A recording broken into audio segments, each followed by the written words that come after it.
When we got out of the studio, we discovered that a blizzard had been raging.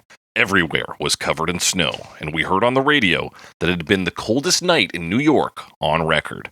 Somehow, that seemed to be a good omen for the song. A quote from Gary Lyons, producer for the 1977 self-titled debut album for the British-American rock band Foreigner. Foreigner, the Mick Jones fronted music project, was a group that had been primed to find and make the best out of a bad situation. Where others saw miserable weather, they saw hope, something that was in short supply for a group trying to make rock and roll music in a time where disco dominated the mainstream airwaves and punk and new wave took over the alt scene. Foreigner had been to 3 labels and rejected by all 3, including the label they eventually signed to, Atlantic Records. Quote, between us, Bud and I knew Jerry Moss, who was president of A&M Records at the time, Clive Davis, the boss at Arista, and Ahmet Ertegun, who ran Atlantic Records. But we decided not to use these contacts, but just to send the tapes into the label's A&R departments, because we had so much faith in what we were doing. But all of them turned us down, said Jones.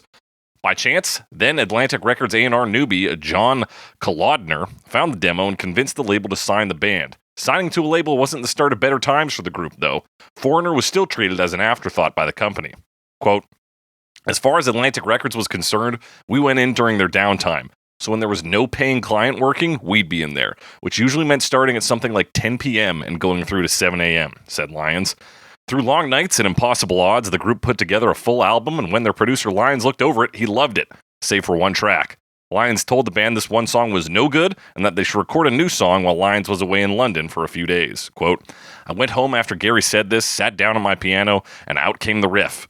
And the rest of the song flowed from there, said Jones. The track was initially released as a B-side for Feels Like the First Time, but became popular enough to get its own single release, where the song soared to the number 6 spot on the Billboard Hot 100.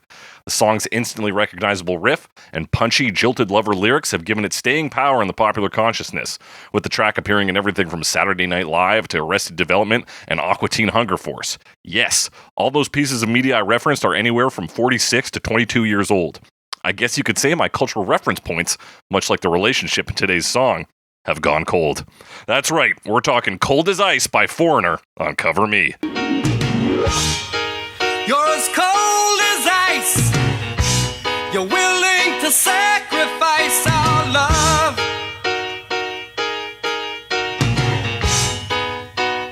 That's right, it's Cover Me, the only podcast that compares famous songs with their many cover versions to find out which one is willing to sacrifice our love. I'm your host, as always, The Snake, joined by my gold-digging co-host, Alex Mildenberger. Alex Mildenberger. Is that gold? Yeah, are you a prospector? I'm a prospector or something. I don't know. Nice. Do they dig? I guess they dig sometimes. I guess they just want gold. Yeah, I was thinking you can dig for it. You can pan for it. Yeah. But they could dig too. Like sometimes I guess you see a prospector and they have a pickaxe or whatever. Yeah, they typically got that and a pan, I guess. Yeah. Maybe both. They just want gold, I guess. Like me. Who could blame them? Just like me and some birds Golden boy. who like shiny objects. Yeah, the golden boy, Alex Mildenberger. Yeah. How you doing this week, Alex? Oh, good. Yeah, we're it's still cold. Yeah, as ice. As ice. There's ice out there. There's ice. And it's like frigid. uncharacteristically humid. So there's like snow just stuck to all the trees and stuff, which it doesn't always do. Yeah, that is true. That is unusually beautiful for the first day. Yes. And then it continues. Now it's just cold. Just cold, dude. Well, it's been seasonable here. It's not Calgary weather out here. It's cloudy and it rains sometimes. Oh yeah, nice. Yeah. Vancouver, baby. That is Vancouver. It's Vancouver in a nutshell, but we're not talking about the weather today, although we are talking about chills. We're talking about chills. I was going to bring up the weather when we're talking about cold things. Cold things. Which we will do for a while. And hot bands. Foreigner also has the song Hot Blooded. They do. Hot Blooded, Cold as Ice. Dirty White Boy. Other Dirty songs. White Boy's the middle ground, yeah. Yep. That's the middle between hot and cold. Alex, you a big Foreigner guy? I wouldn't say huge, but I had like a minor Foreigner phase. Yeah. Only because I at one point it was like Foreigner. It's probably the Essential Foreigner. You know those Essential Yeah, CDs which always have way more songs than are actually essential. Yeah, absolutely. Although they can be fun, even though not all the songs are great, just to be like, wow, this song sure did exist. Like what you referenced the song there. What song did you reference? I referenced the Styx song, I believe. Song, yeah. You said Long Nights, Impossible Odds. Impossible Odds. Another group where I had more of a Styx phase than a Foreigner phase for sure, because we kind of did that together. But Foreigner for a little bit. This song obviously was probably one of the first Foreigner songs. Like this song, Hot Blooded, only because it was in like a commercial. A Pepsi ad. Pepsi, yeah, Pepsi yes. commercial. And then Jukebox Hero. Mm-hmm. Those are kind of the big ones, but then they have like Urgent and stuff. There's probably more that are like Foreigner hits that I know from that, but aren't quite. Double and Vision, I Want to Know What Love Is, which is the other time we talked about Foreigner. We talked about I Want to Know What Love Is with John Bell 100 years ago. Yep. And it was a long episode. And a crazy song, because it's the album Agent Provocateur is a concept album about spies. That was 1983, so that's kind of on the mind. And 2, the song was co-written by God, according to Mick Jones. Yeah, that's quite a story. Quite a story. This story, not as much, not as grand. Yeah, no, it was just like, although it is a bit of a classic story here where like a song gets turned down or the label says like you need another song or you need a hit or whatever. And then they go write this song that stands the test of time, like in a day, because they're like, well, we need another one. Yeah. It doesn't always happen that way, but it's fun when you hear it. Yeah, it is a classic story where it's the last minute song and it becomes one of the bigger hits. And you're like, okay, writing music is easy, I guess, as long as you have a time limit. If you're a professional and have been doing it for years. Yeah, I've been doing it for years. But this Cold as Ice, especially I think for Foreigner, is a big touchstone for me. I was listening to this all the time in middle school. Yes, I mean, I probably know this mostly because of you. The memories are a little vague, but I think Jukebox Hero was the only one I knew at first, and then Hot Blooded from the commercial, and then you would sing this song sometimes. Yeah, great song. Also sung in, like I mentioned, Arrested Development by Joe Bluth. Yeah, you're as cold as ice. Just like hitting the piano.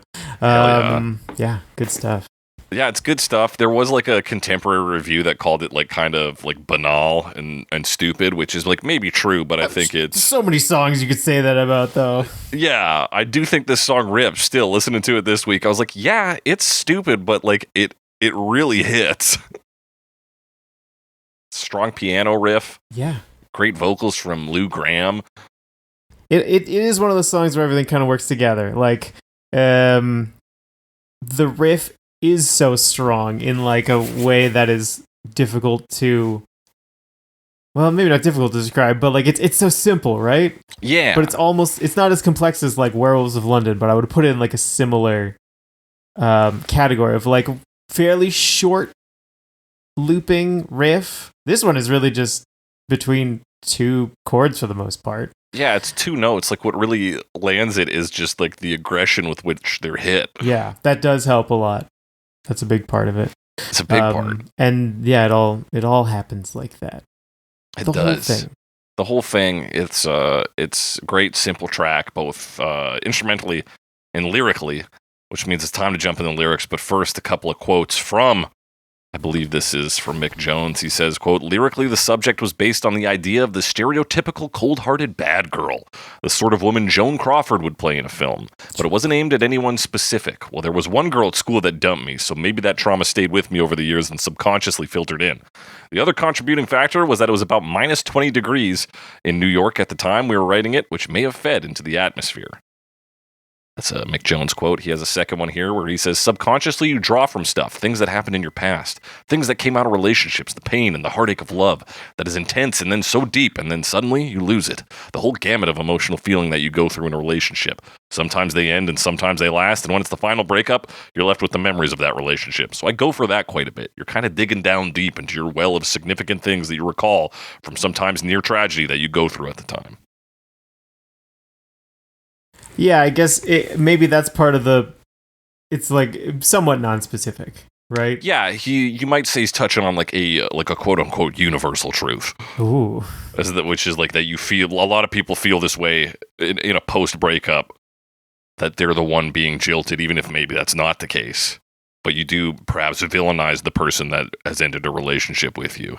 Sure, like if you're the one who ended it, then you probably think, oh, I did it because of something they did. And then if you're the other person, then obviously you're upset the other person did that, right? So you're like, this person is a monster. They're as cold as ice, perhaps. Yeah. Oh, perhaps. And yeah, we don't waste any time with this song. No. Verse 1, we got everything in the first line. You're as cold as ice. You're willing to sacrifice our love. You never take advice. Someday you'll pay the price. I know. I've seen it, but no, it's too much. Like, it blows, man. It's good. Well, see, that's the thing. Is like I'm questioning the labels, right? Because Genius doesn't always get this right, and maybe I don't know why. It's tough to talk about sometimes. We always think of things in terms of verse, chorus, but like, let's look at this. There's 2 sections. Yeah, and they just repeat both of them twice. This is true. Genius has called the first section verse and the second section a chorus, and I do agree that the first section is more tense and the second section has a bit of that release. So, like, in terms of that, it makes some sense. But also, the 2 verses are the same. Except for one line. Except for one. Yeah, there is one line that changes, but it's so insignificant. Yeah. And I don't know. I don't know what to say about that. Yeah, I guess just in terms of, like, you can't call the quote-unquote chorus a second verse because it is musically different, which is often how we like to differentiate sections in a song when we talk on this show. Yeah. We'll say, like, well, this, like, the music changes pretty clearly, so it can't just be, like, a bonus verse. But yeah, in terms of, like, with a chorus being, like, repeated, you're right. Verse 1 is also repeated, because verse 2 is that plus or minus 3 words. Like, so what do you call these? Is it just A and B? Like, A section, B section, bridge, outro? Yeah. I mean, I just sometimes think it doesn't matter that much. Although verse and chorus like kind of fits, but it fits like well enough. But I feel like it was worth mentioning because really, it's again like we're talking the song being written in such a short time frame. It's kind of like, well, I wrote a verse and a chorus, and then we just repeated it. Yeah, we just repeat it. Like maybe, like we don't know. Did he write both? Was he like, oh no, then we got to do the same thing, but with this one line changed? Or did he write it twice and was like, I don't know which one I like better. Let's do both. Yeah, he's just like, well, he's like, I can't really come up with a second like whole verse. Like, what do you say after you accuse somebody of being cold as ice and being bad? Like, there's not a lot of room to go. Yeah, and that's part of the song too, right? It's like it's very straightforward. It's very direct in a lot of ways. But we're not being very direct. Let's talk about these lyrics. The cold as ice, of course, it's like cold heart. It's being cold emotionally. Yeah. And it seems to be the story of this relationship that ended, and now this person's blaming the other person. They're saying, you sacrificed the love. You didn't listen to perhaps me or anyone else. And then now, what goes around comes around. Yeah, exactly. Like saying you might feel good about leaving this relationship now, but it's going to come and bite you in the ass someday. Yeah. And then, chorus or B section or second verse, same as the first. I've seen it before. It happens all the time. Ooh. You're closing the door. You leave the world behind. You're digging for gold. You're throwing away. A fortune in feelings, but someday you'll pay. Someday you'll pay. A fortune in feelings. A fortune in feelings. Yeah, I never heard that right. Did you? I always thought, and I didn't know what it meant, but I thought it was unfortunate feelings. I thought it was unfortunate feelings as well, which does make some sense because you're like, I feel bad about this. Let's just end it, kind of thing. Yeah. There's a lot of accusations in here. Yes. And I think it does, does speak some truth, right? The idea that someone has to like give up basically for this thing to end. It does have to mean that like you stop trying to a degree. Yeah. And I'm sure that could happen for any number of reasons, but they're basically acknowledging that. Right. This is almost, we talked about the song November Rain a couple of weeks back. Yeah. And this is almost the scenario in which those two characters do break up. And then your narrator's like, well, you did this. You're closing the door. You're leaving the world behind. You're sacrificing our love because we didn't take that chance that was proposed in November Rain. Yeah, and also calling them a gold digger. Yeah, and then of course when it ties to that a fortune and feelings line, things make a little more sense overall. You're like, oh, okay, yes, that's true. That's what that line means. Is that we're talking about gold, 2 different fortunes. Yeah, but you could have had that, but in feelings instead. Mm-hmm. Yeah, you could be rich in friendship. Yeah. But yeah, so there's an implication that they left Mick Jones for wealth, to pursue wealth, whether with another person who is wealthy, or I guess to focus on their career, if you want to put it in a more positive light. Yeah, if it's like kind of being literal, and I don't know if it is or not, because I guess the other thought I was having was like still not like digging for, like, maybe being unrealistic and saying like I'm looking for a perfect person, right? Which is not really something that exists. Like, once you're in a relationship, you see what a person really is, and then you see a different person. You're like, well, they're just my imagination right now. They're just exactly who I imagine. So why not go for that? So that's your like gold digging. That was kind of my interpretation of it. Yeah, I think that's solid and it works. I think figuring out the line of fortune and feelings, actually figuring out what the words were this week, really kind of, I think, contrasts to a money idea really strongly for me. It does do it twice, right? Yeah.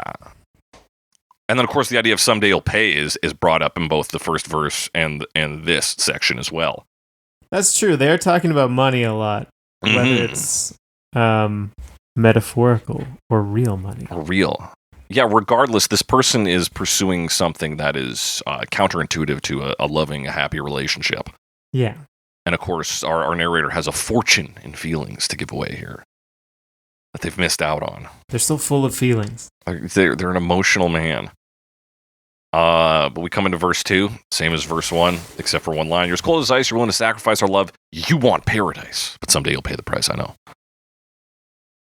Yeah, I feel now that what we were talking about with the sort of 2 possibilities with the digging for gold, talking about like perfection versus maybe some version of wealth.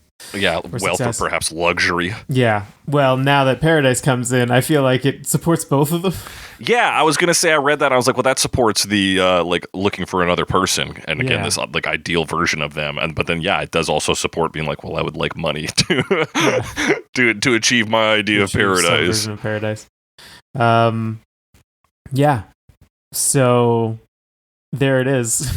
Yeah, that's poetry for you, baby. It can be both. It can be both. And neither.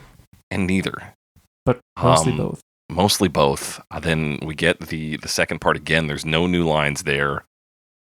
Cold as ice. You know that you are cold as ice. As cold as ice. To me, cold as ice. Yeah, yes, I know. It's all outro stuff. We could really dig into as cold as ice to me. If we want to like really highlight that and reach, to me means that like he's acknowledging that maybe they're not as cold as ice to other people, but I think it's just filler, man. Yeah, I think so too. I mean, this is all about the 2 people, right? It's like cold as ice to me, like or just say like you're being cold towards me, like acknowledging that people are different in different situations, you know? Yeah. But yeah, that's your bridge. That's your bridge. Your outro's, ooh, cold as ice. You're as cold as ice. I thought it was interesting because you're as cold as ice works just as well as cold as ice for the backing vocals. As cold. Yeah, it's about syllables, man. It's about syllables, Dick. Sure is. And they both got that O sound, so it's like, I thought it was you're as cold as ice growing up, but it is cold as ice. Which would be great for like a beer ad or something. Cold as ice. Cold as ice. And they're cracking some Coors or some. I think Coors had the cold mountain on it. Where you could. Was that? You're right. Kokanee. No. Maybe. One of them had it where the mountain would turn a different color. And that's how you knew it was certified fresh. Yeah, I guess I don't remember. Yeah, I think it was Coors Light. I'm not in the beer scene. You're not a beer man. I'm not in the imported Canadian beer scene. Just kidding, we're Canadian. We are Canadian. I do remember going to Idaho though and seeing Canadian beer like in the store because they don't have to have separate liquor stores. And, it was just it said it was imported. But it was like, not that far. That's the funny thing is going to like the States or even like other countries, it's like imported Canadian whiskey, and you're like, they're charging like a premium on it. You're like, this is dog shit whiskey though. Like, it's not good. Whiskey. But that's the song. That's the lyrics. What does it sound like? It sounds like Piano Baby. Apparently, the first song Mick Jones recorded and wrote on piano. Yeah, I believe that. We'll talk about the music video later, but when he's playing it in the music video, it doesn't look like a piano player. No. We'll talk about that later. But listening to it this week, like in my brain, and apparently there is a version of this song. There's two versions of this song, and one's slightly shorter, like literally a second shorter. Oh. But contains orchestral instruments. Oh, so it's just like more. Yeah. Stuff. This one is fairly full sounding. Yeah. And I'm trying to figure out which version I stole from LimeWire fucking 20 years ago. Interesting. I think this is the version I always knew. I didn't know about this other version. Okay. This comes from the album, the version we're listening to today. Yeah. Which I believe the version I had was from that. Although I definitely had the album artwork. Where's the other version from? It's a single release. Oh, okay. So the single has, like, strings and stuff. Yeah. The single version is a second shorter than the album version, but adds an orchestra track. Interesting. But yeah, listening this week, I was like, this one sounds pretty full. Like, I don't know where you're going to jam in an orchestra. It already feels like there's, like, semi-orchestral elements in here. Yeah, and then, like, with the synth and the organ and stuff, it's... Or are those both separate? I'm trying to remember. Yeah. Yeah. They are separate. Yeah. Interesting. And also, just because I'm curious to listen to that. I didn't notice that there was another version. Yeah, I was going to look it up. Forgot to. But yeah, right off the bat, you get that piano. Yeah.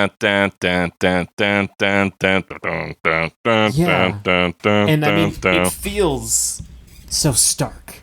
Yes. To me. That's the word that kept coming to mind. She's just banging away at this piano, and it just has this really sharp, stark feeling. Dun, dun, dun, dun, dun. Yeah, you immediately know something is afoot. Yeah, it just has that tension to it, which continues throughout that first verse, I guess. Yeah. Yeah. And you get a synth that kind of rolls in with it to add a little atmosphere. I feel like things do, because it's sort of like, there's like drum rolls that sort of bring things in. Yeah, ba-doom-doom. Yeah, big, exactly. Like, just a little bit. But then there's also like some sort of... I just called it a production effect. Is that the like... is that what you're talking about? Yeah, I assume it's a synth of some kind. Probably a synth of some kind. I just don't know how you would... I guess, yeah, you could just do... It's funny because it's such like a soft sound compared to the rest of it. Mm-hmm. But it's not in there for very long. No, it's just like a little intro flare. Actually, it sounds a lot like the organ, so I wonder if it's like high up on that organ sound. Yeah, could be that as well, yeah. Yeah. Either way, it's Al Greenwood playing it. He's on organs and synths. That's Al. There's also a mellotron on this. Could it be a mellotron? It could be a mellotron. Mellotrons are fluty. In which case, that would be Ian McDonald on that. Ooh. But yeah, we get vocals on this. Luke Graham, great hard rock vocals here. He's really belting it. Yeah. Here's Cold as Ice. We're going to find not a lot of, some covers can't match what he's doing here. It's because it's actually pretty tough to do, I think. I think so, yeah. I mean, he's really going. And it all like fits together. He sings like that a lot, but like this is kind of that time. It's the sort of thing where you're like, oh yes, this is like what they were made to do. Yeah. He makes it sound easy too. You hear this, you're like, wow, I could do that. And then you listen to some covers this week, you're like, actually, I guess it is tough. Like, yeah, it's like this really full sort of sound. Mm-hmm. Like powerful sound. Powerful, yeah. And they come in so fast, you know, like everything's so sudden. That's part of the like starkness of the song. Yeah, everything's sudden and sharp, like even that like kind of drum roll sting that's doubled on the piano, that ba-bam, bam, like that comes in like, and it almost consistent. Mm-hmm. I mean, to draw a little parallel, we talk about the lyrics talking about this. It's about a breakup, and perhaps a breakup that came as a sudden shock to this person. So everything in the song like comes in very quickly. Right. Not so much on the chorus, because we kind of do the tension release on the chorus, but everything happens pretty suddenly. Yeah, because the verse is the accusation, the chorus is them almost trying to take like the higher ground and be like, hey, this is what's going to happen to you, trying to like give a bit of softness, but also tearing into this person. They're like, I know what's going to happen. It's like this. Yeah. But yeah, we get that. We get, so we got drums in. We got organ in after about the second line, I think. Are you willing to sacrifice our love? We get the organ stings coming in pretty quick after that. Oh, actually, it's after Never Take Advice. Yeah, that just organ before comes it. in. Yeah, I guess the organ is the one part that's a little less, because like it is like a sting. The organ itself has a little bit of a slower attack on it, but it is still very aggressive sounding. Yeah, because it's an organ and it has that like exactly. It's big aggressive instrument. Intensity to it. It gets a little biblical rage in there. We got church rage going on. Church rage. There's more to the organ too. There's like a sustained note. Yeah, it almost sounds brassy. Because like, I'm thinking organ, but like I said, it almost sounds like they've got like a baritone in there or something. Yeah, looking at the credits, they do not. Yeah, but I could see there. an organ sustain like that, like really bringing out the sound of the pipes. If it is, of course, a pipe organ, getting that kind of brassy feel to it, and you definitely hear the sustain when we reach the like chorus section, the second section. Yeah, it just sustains on there. Because we lose the other part, yeah? Mm-hmm. This part is interesting. So once we move into that chorus part, it does feel like such a major tension release. Yeah. But it's very kind of sad. Like it's very dour. We got like that backing vocal performance of the ooze is very like almost doo-wop-ish. Like we're hitting on ballad style really hard here. Yeah, which I guess the piano kind of supports, but it feels very different from the verse. Yeah. Interesting sounds too. Like we lead in with this drum fill, but there's also like this really distorted guitar chord. I like that transition. Also, like a very sudden thing because it happens over a very short period of time. But it's like a bit of a lead in. Yeah. And then. Yeah. And this is also where we get. Like the drums become regular. Like before they were. They're just punctuation mostly, and that a bit of cymbal. Hi-hat, I think, and then now it's just like 4/4. And then there's these guitar chords that play. Everything plays like at the same time. Yeah, everything like plays the guitar, at the same time. It's like a slow strum, but then like you get a drum hit there too.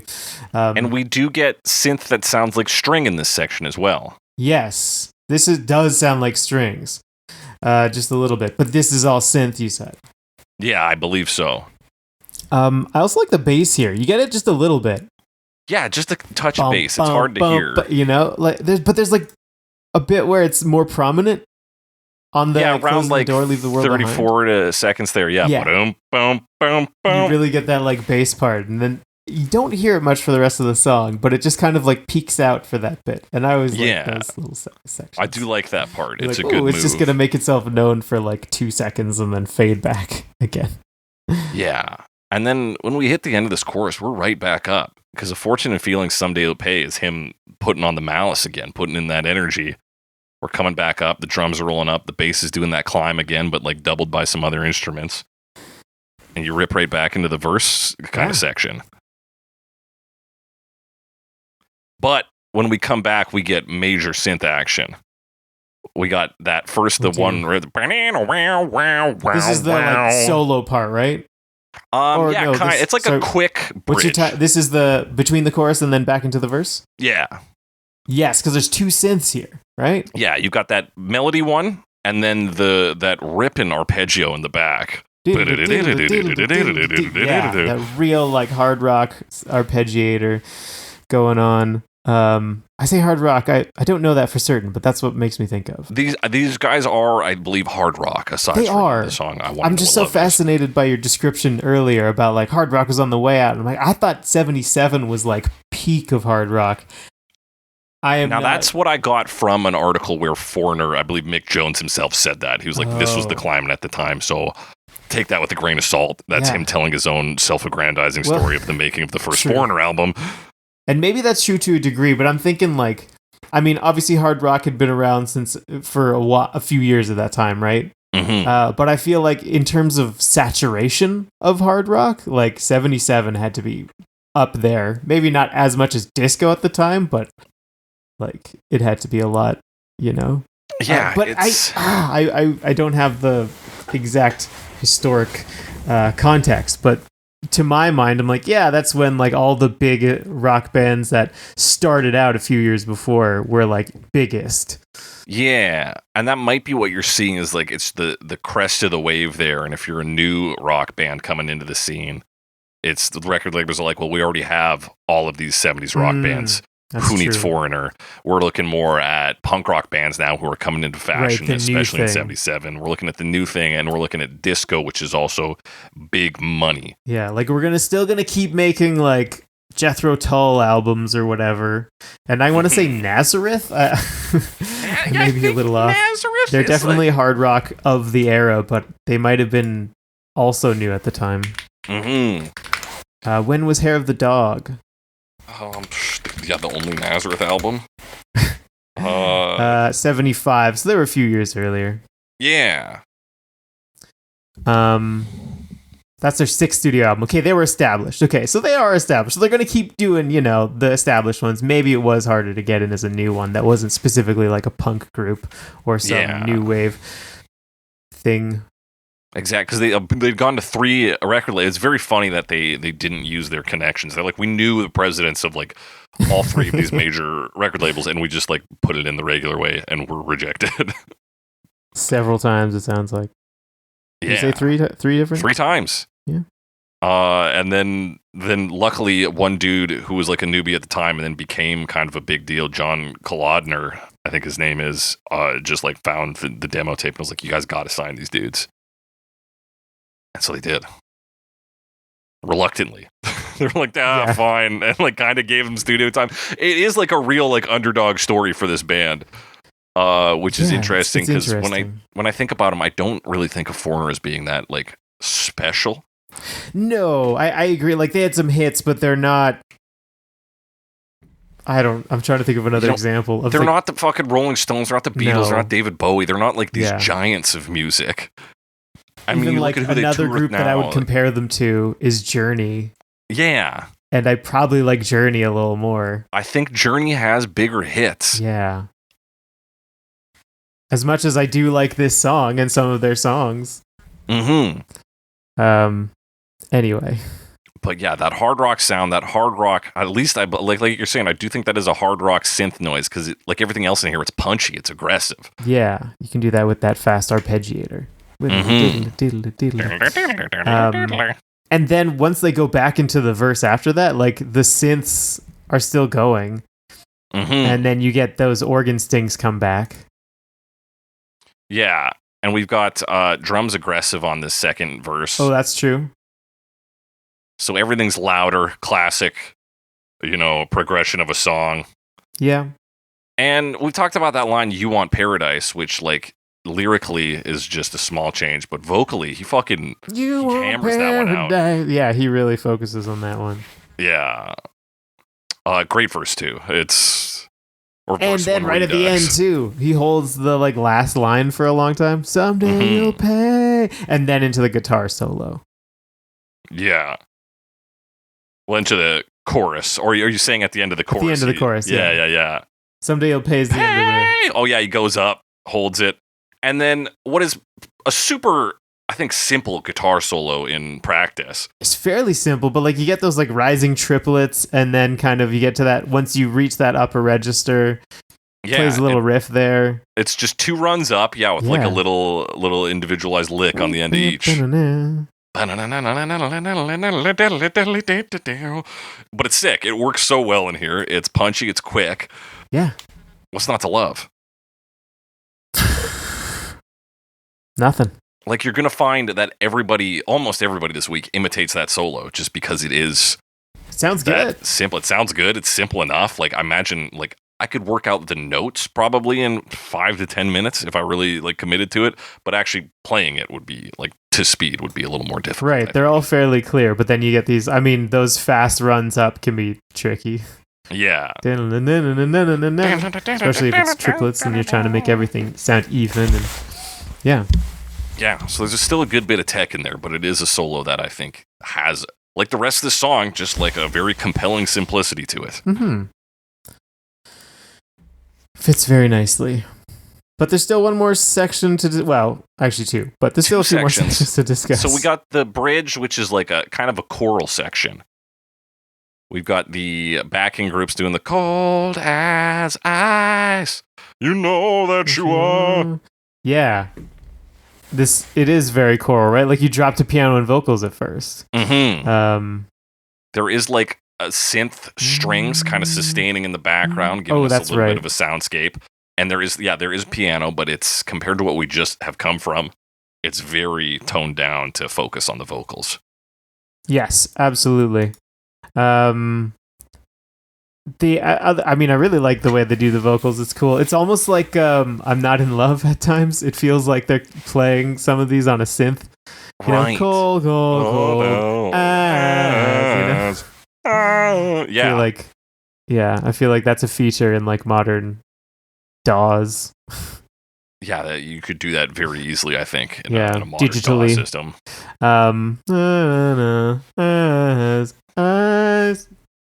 You know that you are. All that stuff. You are. Yeah, it's a cool sound. And that right at the end, everything gets into it, but like it takes, it's this real breakdown section. Yeah, and it builds up. Yeah, like you said, really clean into this. We get a drum roll in and some big cymbal hits. Oh yeah, into the drums. Yeah. And then just like these synth strings going at the end of it, and then back into I it. think it's everything. The like ba-da-da-da-da, like everything's playing together. That's everything, but we get kind of a wall of sound effect. You're right, because there's the synth in there. I can hear it, like that nasty hard rock synth. There's the string synth. There's the drums hitting those same notes. Yeah, it's everything.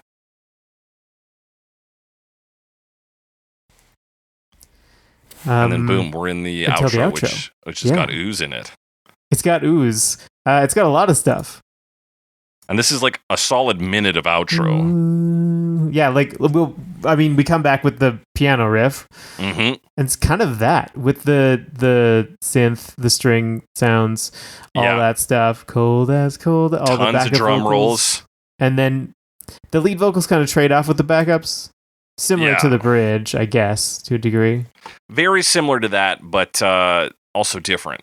I guess just because there's a little more. They've added another layer. Yeah, it's different, but it's like na, na, na. You get those like really harmonized like backups that do their own thing, and then it's back to Lou Gramm, right? Mm-hmm. Yeah, getting them mixed up. And we start to fade out on this about halfway through, and as we hit that fade at about the 3-minute marks, the strings really start rising in. Yes, it's such a long fade out. Yeah, it truly is. And there's like horns? There is like an orchestration on this. Is that the remnants of that orchestra part? Maybe. I like really should have looked into this single version and seen what the differences are, but that's why I was confused coming in, because I was like, well, this has orchestration to it. It's synthetic, but it's like, what else are you going to add? Such a long fade out. Yeah. You got to wonder what was left on the cutting room floor there. Yeah. But that's the song, and a tight 3 minutes, 23 seconds. Yeah, I mean, it's not 3:05, but it's pretty good. It's pretty good. 77, we were doing longer songs. We were. But that's the song. Sounds great. And it has an obligatory music video. It does. And it sure feels obligatory, doesn't it? Yeah, this feels like an obligation. They're like a train yard. Yeah, well, I say it feels obligatory, but was this 77? Because that was before music videos were really a thing. Right. Yeah, if this was filmed in 77 and not and judging by the film quality, it could be 77. It doesn't quite look like mid-80s tech. Okay, I'm just trying to see if there's any information on when it was filmed. I don't see anything on the Wikipedia page, so it doesn't say anything like it was put out later or anything. It could have been put out a few years later. Then it would feel really obligatory. Yeah. But I'm not sure. I'm not sure. What is happening? Low budget. It could be, and you did have some promo music videos before MTV really takes off, but not a lot. No, and it was usually more experimental. Mm-hmm. This is why this one doesn't seem to be that at all. No, it's pretty by the book. We've got the band in a space. We're focusing the camera on the instruments when they're playing for the most part. Yeah. So you wanted to talk about his piano technique here. Is that right off the bat? Yeah, because it zooms in on his fingers. I'm like, those fingers aren't curled. He's flat slapping it. He's flat slapping it, which maybe that's fine if you're playing. He's just playing black notes, so maybe that's fine. But my initial reaction was like, I don't know if this is a real piano player. It's not. It's apparently Mick Jones. Yeah. So, not a big deal. Yeah. We got Lou Gramm in wearing a white kind of vest and white pants and sort of not Weird Al of this era, but Weird Al of the modern era haircut. He's got that curly long hair. Long hair, yeah. How old was Weird Al at this time? Pretty young, 77. He's not even taken off until the 80s, I don't think. He's definitely got that look. Man, that vest, that's something else. Yeah, it's some good fits in this. It's definitely 70s look. Everyone's got really long hair. Mm-hmm. And then the clothes, which are kind of baggy, but also not. Kind of baggy, a lot of V-necks. We're trying to show off a little chest. If not just arms and chest, if you're Lou Gramm. Yeah. It's interesting. So it's basically this, right? Mm-hmm. The whole band is set up in front of a train car. I thought it was a tour bus at first, but this is a train car. Yeah, it's a train car. And they just kind of perform in front of it. Yeah, they do some different shots. So he's around 110. Lou Gramm is singing, I'm guessing, around the back of the car. He's in front of a structure that says party time on it. When is this? When's there a party time structure? 110. 110? You can't see all of it saying party time. You can see ARTY. Oh, yeah. But yeah, he's in front of that. I think that's the back of the train. You think that's the back of the train? It's a party train? It's either a party train. Maybe it's been graffitied. Could be. It doesn't look graffitied. That looks very official. It does look official. I think this might be a party time train. It could be. And then we do cut from that 25 seconds later to the solo, which is on top of the train. Yes, on top of the train. That's fun. Yeah, that looks pretty cool. That's actually kind of a cool shot because you got the train on an angle cutting through the middle. Yeah, we're doing this low angle shot and zooming in on the guitar as it goes on. So that's kind of cool. That's kind of cool. And honestly, there's shots of the bridge section where they attempt to differentiate the choir part from the lead singer. Is pretty good, except you can see Lou Gramm in the back of the choral shots also singing. Yeah, standing there. Yeah. Wait, don't shoot it at that angle then. Yeah, but we can see him. I do like the part right after that, because Lou Gramm just kind of steps back and is like, all right, they're up. Yeah. They're going to do this solo bit. That's right. Stands back. Stands back a bit. That. And then, they kind of play it out. And around the outro section, a very kind of slow shot. Every member of the band is sitting in a different window of the train. Yeah. And they wave as the camera passes them by. Which is fun, I suppose. It was fun. Good. Fun little move. Fun little thing to do. Yeah. Cool. Is there anything else note? That's kind of the end of the video, right? That really is the video. That's it. They all wave at the end. And then you get your advertisements to watch more videos on YouTube. Could see Turning Back of the Time by Foreigner, official lyric video. Ooh. Not music video. Lyric video? Lyric video. Lyric video. Yeah, that's that one. That's this song in a nutshell. We got to get into some covers, but first, we got to get into a quick break. Ba-dum, ba-dum, bum, ba-ba. Ba-dum, ba-dum, bum, ba-ba. All right, we're back talking Cold as Ice covers. Starting the year 2004 with Starsplash. You're as cold as ice. You're willing to sacrifice our love. You're as cold as ice. You're willing to sacrifice our love. Yeah, a few years later, eh? Yeah, we're taking a big jump in years. Was there just no covers? You put this playlist together. Is there just no covers in that period, or is this just the first half interesting There's one? not many. There's a Top of the Pops, and then there's a few vague ones, but nothing really until 2000. Okay. I wonder what brought it back. Was it Arrested Development and Aqua Teen Hunger Force? I would be shocked if the answer to that were yes. Yeah, both of those not exactly mainstream. Yeah. Arrested Development not in its time of airing, at least. No. Regardless, we're talking about the Dutch-German Hands Up duo. Oh, yes. So Hands Up is basically just crowd-pleasing EDM, is my understanding. I definitely... Okay, see, I saw a Hands Up act, and I was like, that doesn't mean anything. I just blew right past it. Oh, okay, it is a genre. So it's a genre that, of course, you're meant to put your hands up to. So it is it's meant to get the crowd going. Which makes sense. Yeah, I guess crowd sort of the arena rock, I guess, of EDM. Electronic. It's very... I mean, I don't feel knowledgeable enough about electronic music to make this call, but if someone told me this was Eurotrash, I'd believe it. It could be, because I don't feel like this is highbrow EDM by any means. No. We open with a guy going, "Are you ready?" Yes. These are...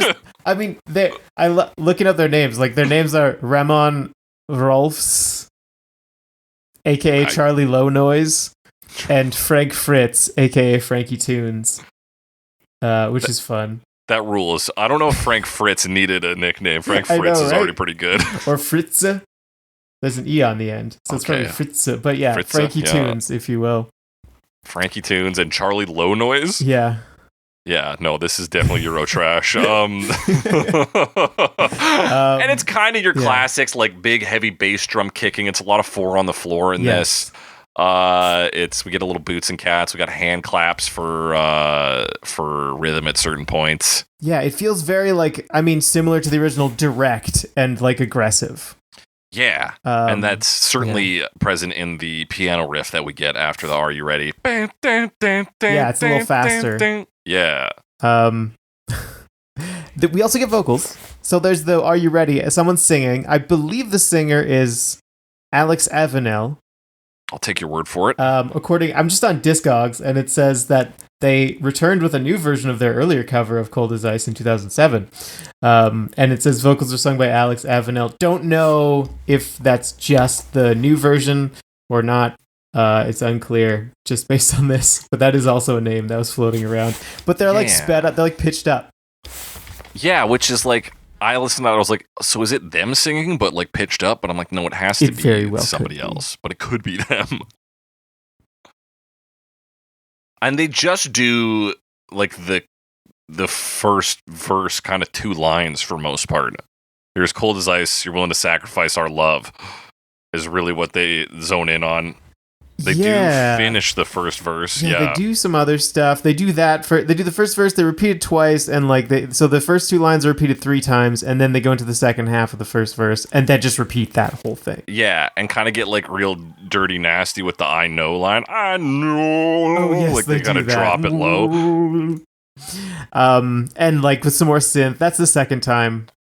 Yeah. It's very bouncy, bass synth.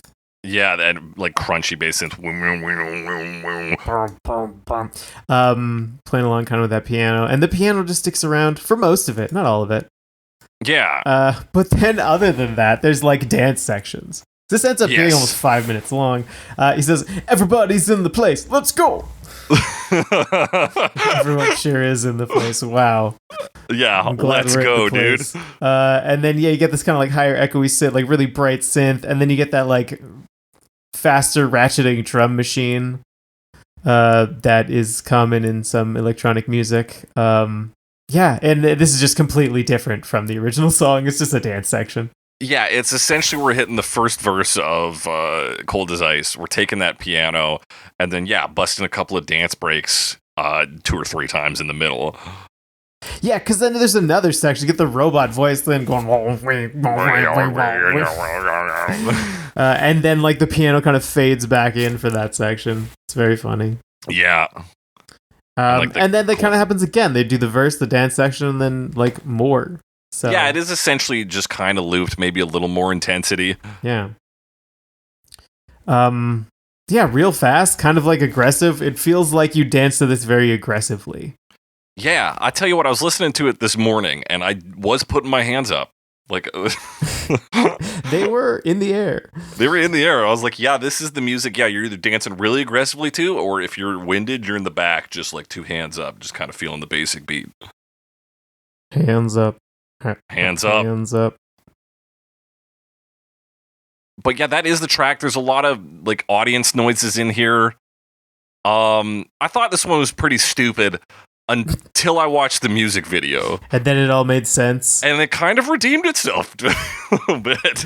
All right, let's talk the music video. So the music video follows a group of women. Yeah. As they... This is crazy because this version is 2004. This has the feeling of like 2010's meme kind of content. It does have that feeling of where they're kind of doing...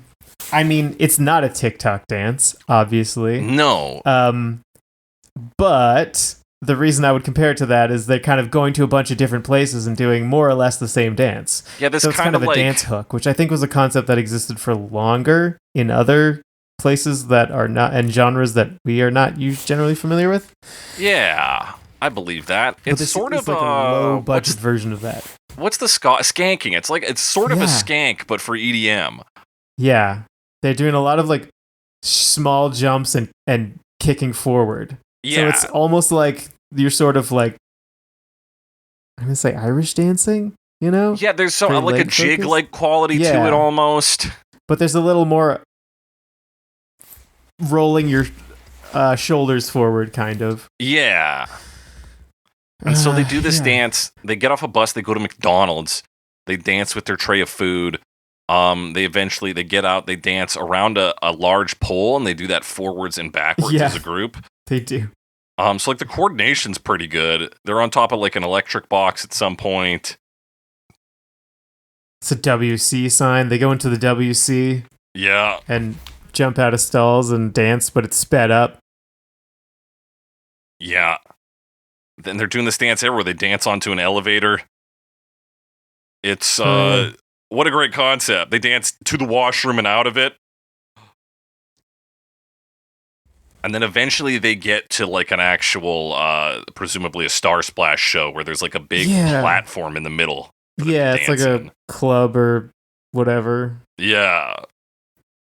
And that, I think that's the end of it, right? It kind of devolves from there. It's a lot of audience shots. There's some cuts to like random like screen footage of like animals and like a stick man running in a circle.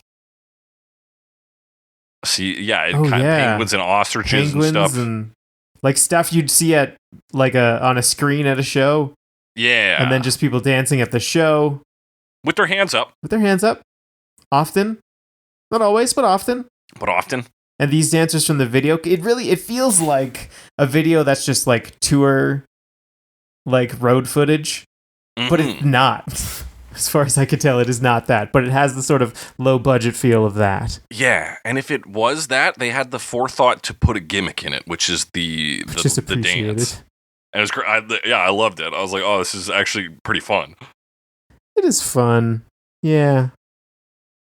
Does it save the version of this song? I don't know. Does this version need saving? It's... Yeah. It is what it is, dude. It's for people to put their hands up to. And you can definitely put your hands up to this. And I did. And I did. I didn't. You did. Wait a minute. I did put my hands up to this. I'm remembering now. Yeah. Alex. I forgot. I did it when I was listening to it. Oh my God. See, it works. The music works. The song works. But we got to talk Jack Frost 2006. Talk Jack Frost. You're as cold as ice. You're willing to sacrifice our love.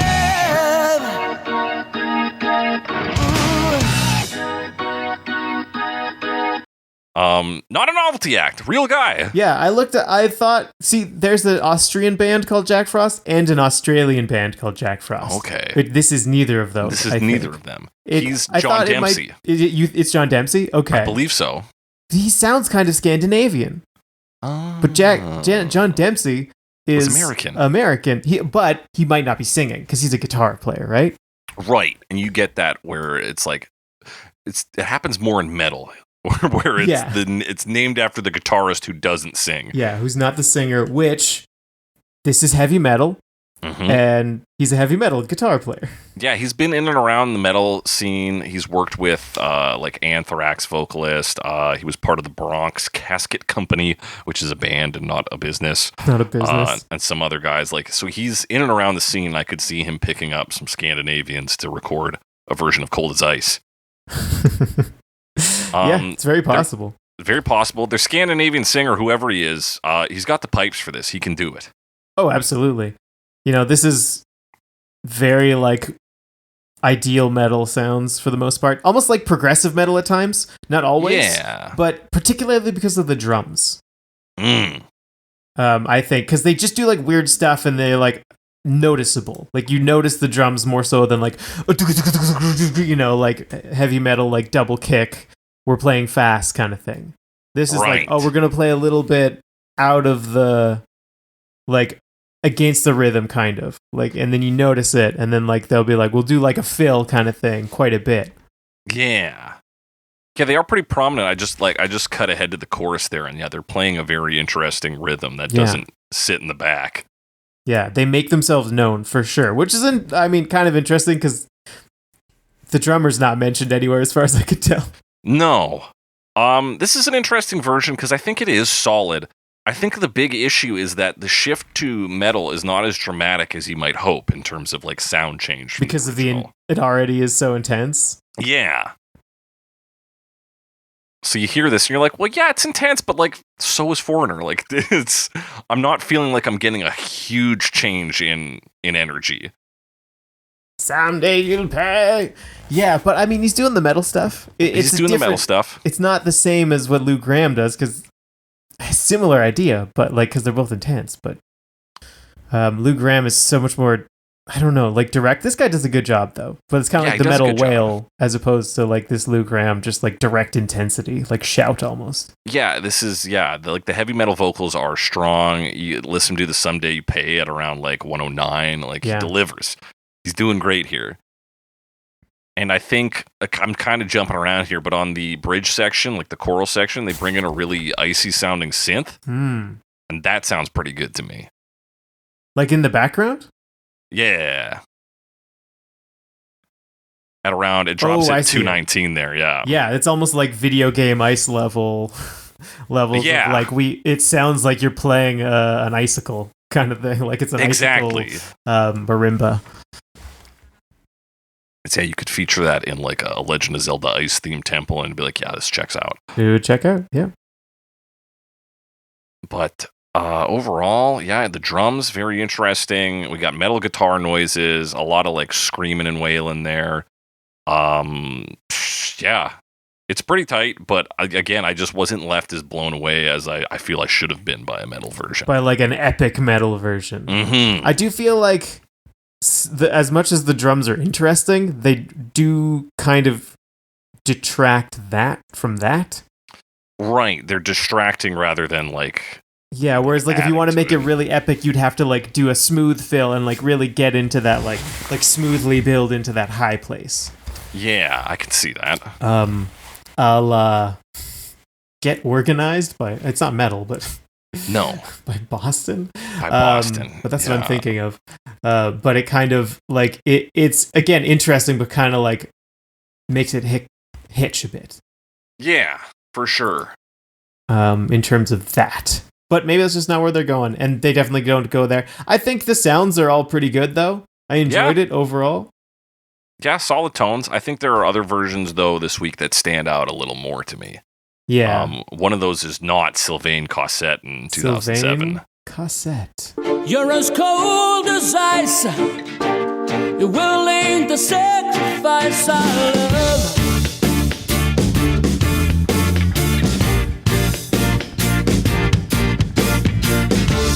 Canadian.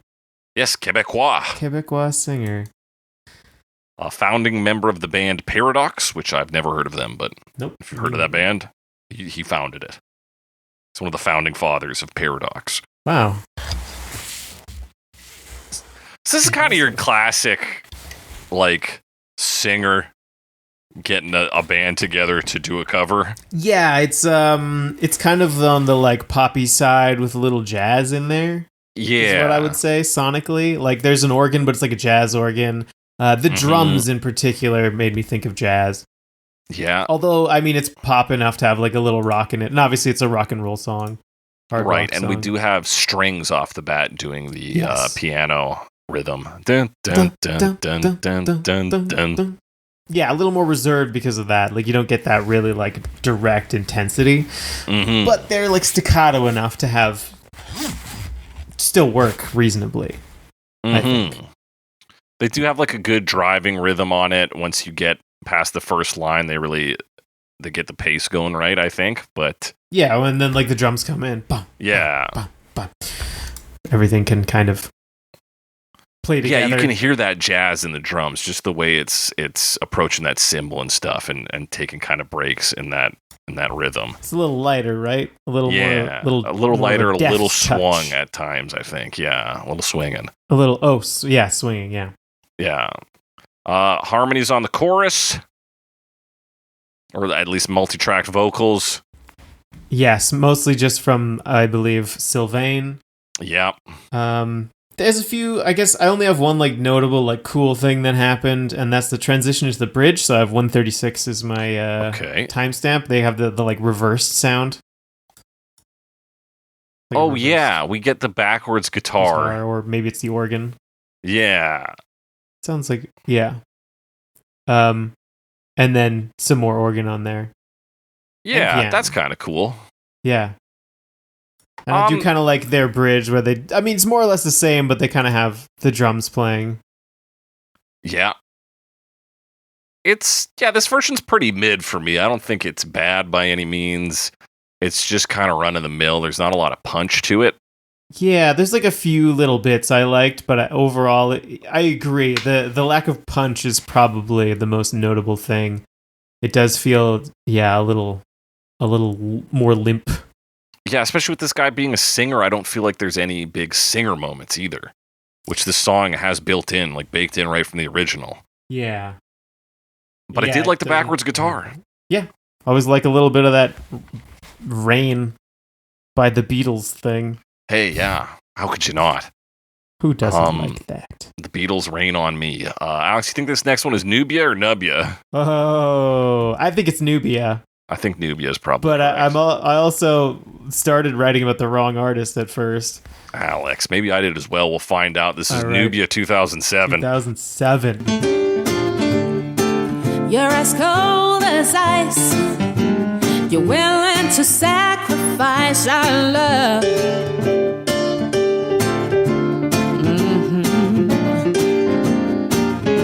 British jazz musician? I don't think so. No, who is it then? So I thought at first it was this Nubya. Hang on, Nubya Garcia, British jazz musician, but she's a saxophonist, composer, and band leader. There's no saxophone in this, as far as I can tell. She's not a singer. I don't know. Also, she was 16 in 2007. Okay. There's also a singer from Switzerland, who I believe this is. Okay. Who's just Nubya, not Nubya Garcia. Okay. Who claims to be unmistakably influenced by pop and soul and went to jazz school. Okay. So I think that's who this is. That makes more sense to me. I think you've made your case and are correct. Yeah. I just kind of I listened to this. I was like, yeah, it's jazz. I know, right? I thought it was like, it's jazz. I saw that there's a jazz musician with this name, and I was like, okay, that's it. And then I was like, wait a minute, something's not right here. And why was I looking? Oh yeah, because I saw it didn't say Nubya Garcia, and this is like the Wikipedia page is very specifically had Garcia in there, and I thought that was interesting. Okay, smart Alex. Was there something else? Oh yeah, and there was no saxophone, and I was like, there's something. It's just not. It doesn't sit right. Yeah, because typically when we get somebody who's like they're a singer in this or like they have a specific instrument, it's gonna be in there. Yeah, there's gonna be a solo or something. Mm-hmm. Yeah, and it wasn't there, so I got suspicious. So this is kind of jazz soul pop. That makes sense. It's a really breezy guitar doing that piano bit at the start. I don't know if it's nylon strings, but it's like the softer sound. Yeah, I believe acoustic that. guitar. Yeah. She's doing vocal scats at the start, and we got a real kind of like sassy jazz piano on this. Sassy jazz piano. Yeah, it's definitely jazzy, right? Yeah. It's not playing the riff. That's being done by that guitar. It's just doing jazz chords and runs and stuff. It's like runs, jazz piano. licks, jazz piano, and it's got that like jazz tone to it, a little more loungy. Yeah. Yeah, exactly. And then, of course, on the chorus, it goes to chords, but not like the riff chords, just chords. Yeah. There's not much in the way of drums for the first bit. I think there's a bit of vibra-slap on the first chorus, though. Okay. And then later on, a kit, and then comes in, and then I think bongos, I don't necessarily know if it's bongos or like a djembe drum. Djembe? Okay, yeah, it is like some hand drumming of some kind, though, right? Yeah, exactly. Yeah. Hand drums. Yeah, that's always where I cut off. I'm like, you play with your hands? That's a hand me drum. too, for the most part, because it's just easier.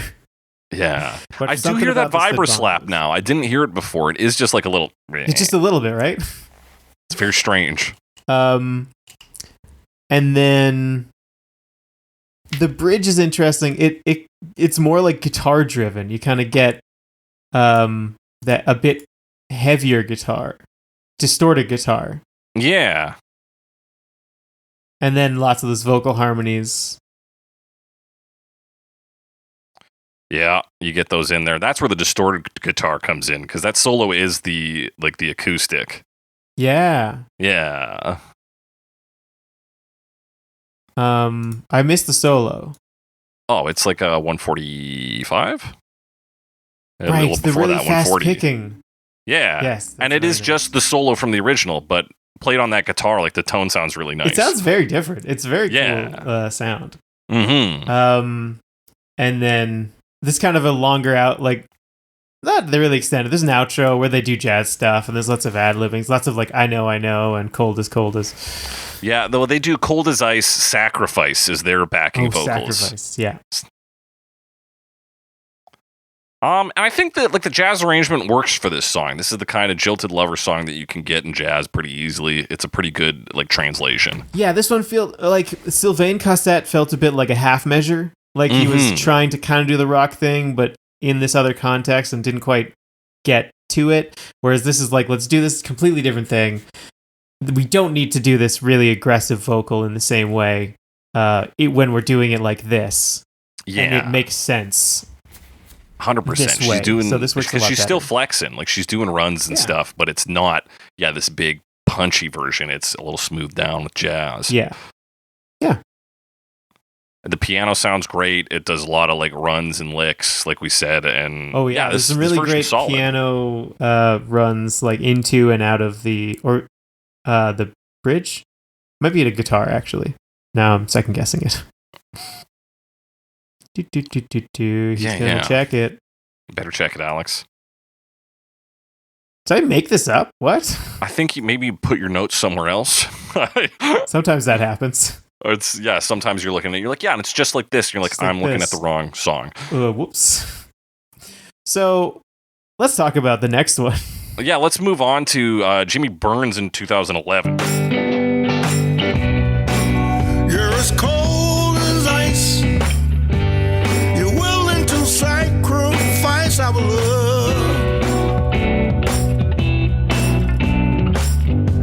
Okay. Oh yeah, I put the right years, but I did them in the wrong order. Oh, there you go. That's fun. Jimmy Burns, American Soul Blues and electric blues guitarist, singer and songwriter. This dude's old as shit in 2011. He's 81 now. Yeah, he's 81 now. And this one is, like electric bluesy. It's it's so like Detroit blues. Yes. Apparently his brother was Eddie Burns, who's one of the several musicians whose nickname is Guitar. That's a very creative nickname. I wonder how he got it. And according to his Wikipedia page, he was deemed to have been exceeded in stature by only John Lee Hooker, which is pretty big name. Yeah. But that's this guy's brother. That's not this guy. Okay, this guy is the brother of the guy who was only exceeded by John Lee Hooker. Exactly. Hey, this guy's pretty good, though. He's good. This is a real blues thing. Mm-hmm. Except for, I think the drums are a little weird on this. But other than that, it's very, like, electric blues. Because, he really blues up the, the riff, the piano riff. Bam, bam, bam, bam, bam, bam. He puts a little swing into that. Yeah. And we got a kind of tambourine clap for percussion to start. I don't know what I was saying about the drums. I'm trying to figure it out. I don't know what. I'm trying to figure out what's going on over there, Alex. What I meant. I didn't even write it down. I just vaguely remembered it. So I might be thinking of something else. It could be, sometimes it's like a 2-second moment, like in the middle of the track. And you're like, these drums are fucked, and I'm going to bring it up. And then So I've brought it up. You're welcome. Brought it up. We'll see if it comes up. I just said they sounded oddly modern. Okay. Which is not a big deal, actually. Yeah, I'm listening to the kick drum that comes in. Yeah. It's like, but it was 2011, modern. So like, whatever. Yeah. I'll tell you what, he sounds old on this. He sounds like an old man. I mean, generally speaking, this song is like, it sets up that rhythm. You get this like heavier guitar strumming, and then he plays the licks, right? Yeah. And then he sings with these like real, like, oh my gosh, blues vocals. Very bluesy, but he sounds like an older guy who has been a blues singer his whole life. Doesn't care that much about hitting the notes necessarily. No, he's roughly around there, you know? It's like close enough, and it's about what he says, right? Mm-hmm. Not about the specific frequencies he says them at. Yeah, it's not pitch perfection. It's just hitting that blues vibe, which he does. Yeah. He likes to chuck in "Girl" before I've seen it before. Girl, I've seen it before. It happens all the time. He does have some of that. He has some ad-libbing for sure. And there's a guitar solo. Nice little blues solo. Very nice. Yes. Just about 3 minutes in. And then a new verse. That's right. Before we get to that, we should talk about the end of the chorus where he stretches out the "you're gonna pay" stuff. Yeah, someday you'll pay. Boom, you're gonna pay, baby. Oh, so he adds you're gonna that pay. Extra bit. Yeah, so that's kind of a little bonus there. Yeah, this that's like real bluesy, verse, like ad-libbing.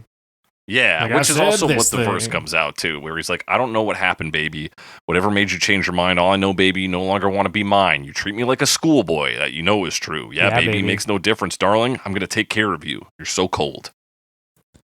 So cold. Brr, he said. Burger. Does he say burr? No, he does not say burr. That'd have been good. He says, yeah, baby, woo. He does say, yeah. He says, yeah, baby. There's a lot of that ad-libbing at the end. You're so cold, so cold. I'm going to take care. Oh, I'm going to take care of you is part of the last line.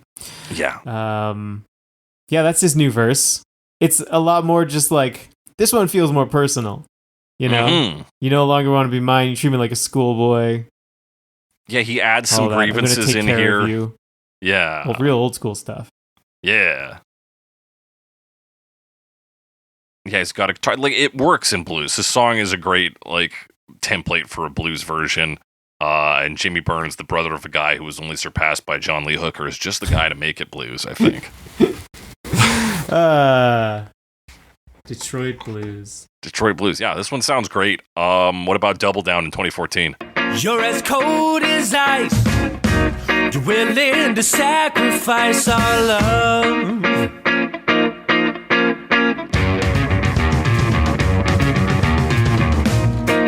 You never take advice.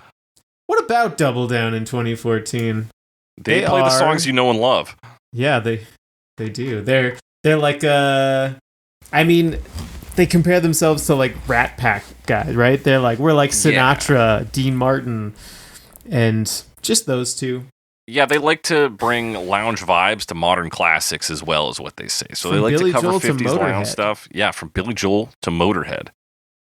To Nirvana to Usher. Okay, they have a few more. They got a few more. This one starts out with some promise. We got that brass that comes in. Do you like the brass? I do like the brass. It's not a ska version. No. Although the beginning kind of sounds like it might become one. Yeah, the punchy like guitar doing the rhythm. Down, down, down, Yeah. down.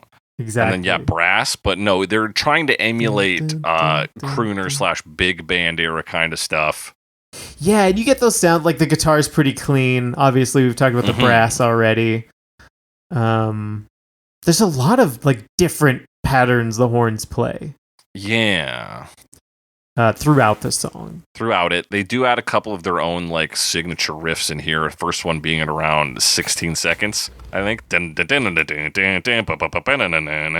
Yeah, on like a distorted guitar. Which is a little odd.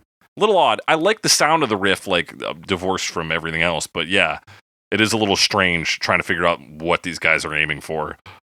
Yeah, they played a couple times. I noted the one at 2:14, but that's way, way later. Yeah. The way they do that every once in a while, just like so I guess that's kind of their fusion thing. Yeah, this is them attempting to fuse things, I suppose. I did like this sort of sound. Not super into that distorted guitar, but otherwise I liked their sound with the brass and it's a nice like clean plus like acoustic sound. Yeah, when we hit that chorus too, like the brass has got some real life to it. It's very up. Like they go, gives new life to it. It's a new take. It feels like we're hitting this big band vibe. I think for me, the vocalist doesn't land it. I think he's a little too plain. It's tough. But I think the rest of it's decent. Yeah, there's some good stuff in here. Especially you listen to like 40 seconds him trying to land Someday You'll Pay. Oh, yeah. Well, that's a tough one. That's a tough one. This is what I'm saying. It's a tough song. Yeah. And the thing is, if you're emulating crooners, you got a lot of room to go down in your vocal range. You don't have to shoot up. You can fucking take it low. You can take it low. You can talk sing it, for Christ's sake. Like there's a lot of options. Someday You'll Pay. Like we usually get like they kind of chew things up, at points like that when they're doing these like throwback things. Yeah. And that works pretty well. Mm-hmm. They don't really do that. You're right. I want to talk about the musical section a little more. It's mostly a trumpet solo. Yes. This is like 2:14 is my start. But then the trumpet comes in within a few seconds, and then there's this, I think, low harmonica there. Do you hear that? Yeah, give me a second. It's like a bass harmonica, or maybe the low octave of a chromatic 4-octave. What was the timestamp again? 2:14, but maybe go to like 2:20. Okay. Right, because it does that riff again in 2:20. Maybe it's actually, you know what? Listen to it. Saxophone. Yeah, I think it is a saxophone. Yeah. Not a low harmonica. All right. I'm glad we sorted that out. Yeah. So yeah, we get a horn solo. We're in this horn solo for a while. Yeah. Long. That's I guess my other complaint about this. It's a bit fucking long. We could have wound this down to 3 minutes, like no problem. Yeah, because they do that solo for a while. They do the bridge section twice in this version. Oh yes, they do. Bringing that in kind of again, and then like outro. Yeah. With that guitar. Don't love that distorted guitar sound. Yeah, it is an odd choice with everything else. No, it's just like that specific sound. I don't know if it's that I don't want them to have a distorted guitar at all. I don't know, man. Yeah, it's because I liked it's all right. The sound of it. I like the I think they could hit the swing thing. Yeah, I don't know. For this one, to me, it was just like there was not enough good stuff to justify the 4.5 minute runtime. But there was some good stuff in this one. It's a bit long. Yeah. But that's every version we're talking about today, which means it's time for our final verdicts. We got 3 categories today: the worst version, the best version, and the coldest version. Coldest version. Which version is colder than ice? Which version is cooler than being cool? Ice cold? Ice cold. Alex, what's the worst version of this? What is the worst version of this one? Let me think through them. I think the one that like stood out as not being very strong is probably Sylvain Cossette. Yeah. Although I would probably put it on a similar level to Double Down. I think Sylvain Cossette edges it out a little bit. I think you're right as well. I think Double Down at least is a little hookier. There's things to grab onto. Yeah. A Sylvain Cossette is just a little bland, a little flat overall. Yeah. So yeah, I'll agree with your verdict for worst, Alex, but what's the best version? What is the best version? Again, ones that stood out. I mean, Starsplash was kind of ridiculous, but made you put your hands up. I think the one for me that feels strongest overall is probably Nubya. It's got a solid jazz thing going on and like made it work in that context. And there's other decent ones, but I feel like that's the one that did it the best, most consistently. Maybe. I thought that version was definitely very strong. For me, Jimmy Burns, just the blues tone, I think really came through for me. It's a good sound. Just, sometimes all you got to do with a blues track is like hit that lick, hit that riff just right, which he does. And then you do the little eye squinty thing and like scrunch up your face and you're like, ooh. Yeah. Now listen to we're that. fucking playing blues, baby. That's blues, baby. Oh, Where are we? Detroit? Perhaps Chicago? Chicago? What am I going to get? A Detroit-style pizza? Or perhaps a Chicago-style pizza? Perhaps.